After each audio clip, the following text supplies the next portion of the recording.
জানাবো metal presence কৃষি সংবাদ সুজলা সুফলা।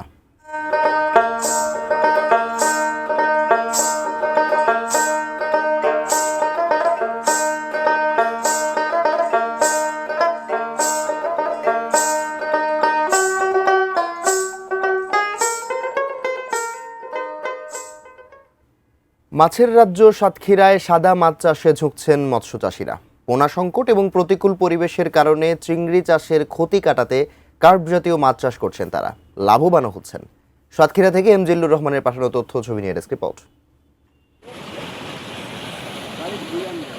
মাছের জন্য বিখ্যাত উপকূলীয় জেলা সাতক্ষীরা। চিংড়ি শিল্পের অন্যতম প্রধান এ জেলা দেশের রপ্তানি বাণিজ্যে বড় ভূমিকা পালন করে। তবে গেল বছরগুলোতে চিংড়ি চাষে অনেকেই সর্বশান্ত হয়ে পড়েছিলেন। তাই বিকল্প হিসেবে একই ঘেরে মিষ্টি পানির রুই, কাতলা, সিলভার কার্প জাতীয় মাছ এবং পাবদা, ট্যাংরা ও তেলাপিয়ার চাষ শুরু করেন। অনেকে মিশ্র পদ্ধতিতে চিংড়ি ও সাদা মাছ দুটোই চাষ করছেন। চিংড়ি মাছে এখন বিভিন্ন ভাইরাস, বিভিন্ন সমস্যা, লাভ হয় না, ভাইরাস লেগে মারা যায়, যার কারণে সাদা মাছ চাষ করি। পানির টেম্পার হয়ে গেলে চিংড়ি মাছ চাষ করা যায় না, হয়ে যায় লস। 1 বিঘি জমিতে সাদা মাছ 400 পিস দিতে হবে। এই 50,000 টাকা খরচ করলে দেখা যাচ্ছে 1 লাখ টাকা বেচা যাবে। বাগদার চাষে মানুষ আস্থা হারাচ্ছে, কেননা এখানে কোনো প্রোডাকশনই হচ্ছে না, যার কারণে বর্তমান সময় দেখা যাচ্ছে যে সাদা মাছের দিকে মানুষ ঝুঁকে যাচ্ছে।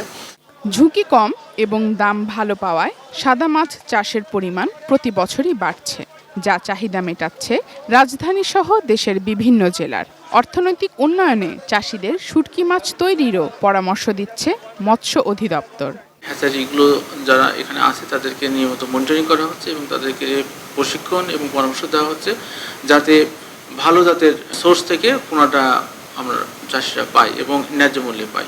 সাতক্ষীরা জেলায় গত অর্থ বছরে 1.5 লাখ মেট্রিক টনের মধ্যে শুধু সাদা মাছই উৎপাদন হয়েছে 1,08,534 মেট্রিক টন।